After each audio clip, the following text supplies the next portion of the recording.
Bom, minha experiência mais chocante, acho que foi no segundo dia, porque a porta da nossa casa não tinha maçaneta. Então era uma corrente, que a gente tinha um furo na parede, aí você passava a corrente por esse furo e na porta. E a gente colocava um cadeado pra fechar, pra ficar mais firme.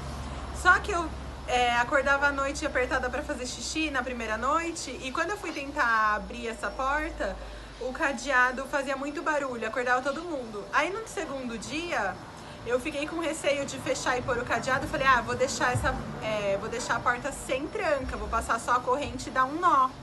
Aí eu fiz isso e a gente foi dormir. Não passei o cadeado na porta. Aí era umas 3 horas da manhã, começou a chover forte. Eu tava dormindo, nem vi que tava chovendo, na verdade. Mas aí no meio da noite, eu escutei um barulhão. Um barulho muito forte. E a porta abriu, e era uma porta de ferro, muito pesada. A porta abriu, quando eu olhei pra frente, a menina que tava dormindo na minha frente acordou assim, Jesus! O que tá acontecendo? Com a mão erguida, tipo assim, como se ela estivesse se rendendo, sabe? Meu, eu levei muito susto, a porta tava aberta e um vento batia a porta, parecia uma tempestade. Aí levantei correndo, fui tentar passar o cadeado de novo, olhar pra fora pra ver o que tava acontecendo e não era nada. Era o vento que tava muito forte, tinha um segurança sentado. Os casebres que a gente dormia eram feitos de bloco e não tinha reboco. Eu lembro que uma das noites começou a chover e caiu umas goteiras dentro do casebre para procurar de onde estava vindo essa goteira que estava caindo, molhando meu colchão. E aí eu iluminei nas paredes assim e no meio dos rebocos saía uma barata assim e entrava. Aí a outra saía e entrava nos buraquinhos do casebre. E daí tava muito, muito calor, porque eram aquelas telhas de metal que ficava ao sol o dia todo. E eu me embalei inteirinha, coloquei o lençol por cima da cabeça, embaixo dos pés e tentei dormir daquele jeito. Um momento difícil do projeto é a parte de tomar banho.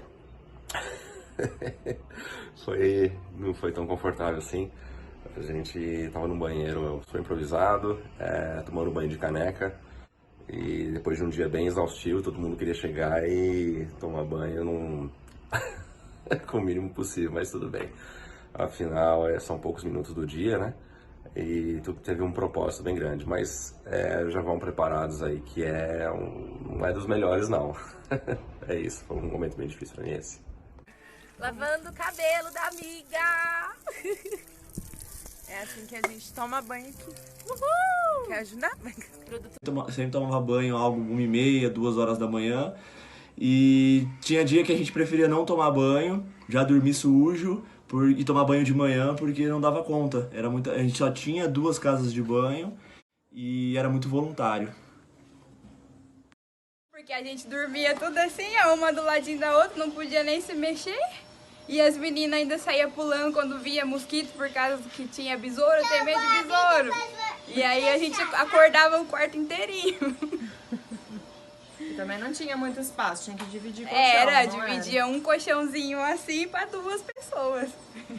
Você dormia como? Assim. Teve um dia lá na África que foi bastante complicado.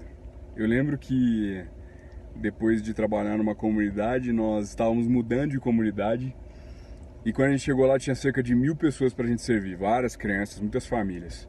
E nós servimos café da manhã, servimos almoço para eles e eu com fome.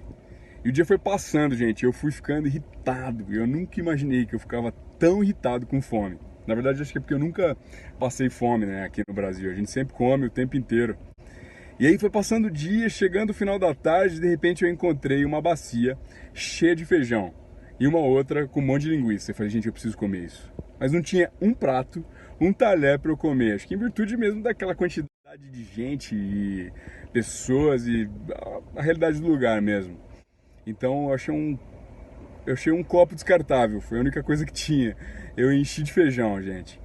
Peguei uma linguiça e comi feijão com linguiça, chuchando assim, Acho que eu comi umas 7 linguiças com alguns copos de feijão. Aquela foi minha alimentação daquele dia.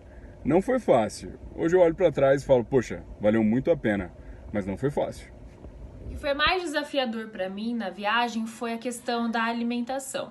Como o projeto visa locais afastados de Luanda, a comunidade na qual a gente ficou instalada, ela não tinha recursos como energia, como água. Então, a produção da nossa alimentação, né, das nossas refeições, do almoço, do jantar, era um pouco sem infraestrutura pela condição da comunidade na qual a gente se instalou. Olha como se faz uma batata frita, hein? Aí. Uhul! Muito bem! Uau! Olha só! Quentinha, delícia! Obrigado, mama! Obrigada, tá uma delícia! Mas viver a fome na África de crianças implorando um pedaço de pão, pra mim foi a parte mais difícil. Sobrou pão e as mamães falaram, pode dar pra eles sem manteiga mesmo, que tinha acabado a manteiga. E eu falei, mas sem manteiga, mamãe? Ela falou, eles comem. E eu saí com aquele cesto de pão, achando que um ou outro fosse querer. E amontou um monte de criança.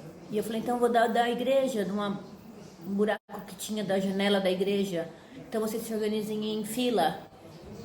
E eles gritavam pra mim, tia, dá pra mim, tenho fome, levantando as mãos, tenho fome, dá pra mim. E aquilo foi o momento mais marcante da minha vida. Nossa, uma dificuldade que eu senti na viagem para a África foi o calor. Um calor de 40 graus. E eu, como dentista, eu tinha que estar com a camiseta, o jaleco, máscara, luva, gorro. Então a gente ficava molhado, transpirava muito.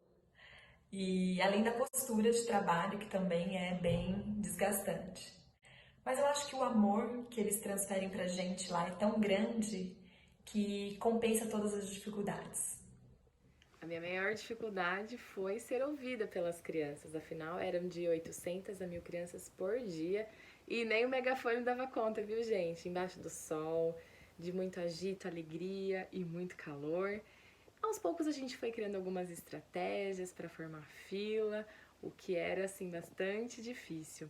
Porém, nós podemos ter dias preciosos, impactantes demais para cada voluntário que nos ajudou na recreação e com certeza sorrisos que ficam aí na nossa memória e nos motivam a voltar para Angola mais uma vez.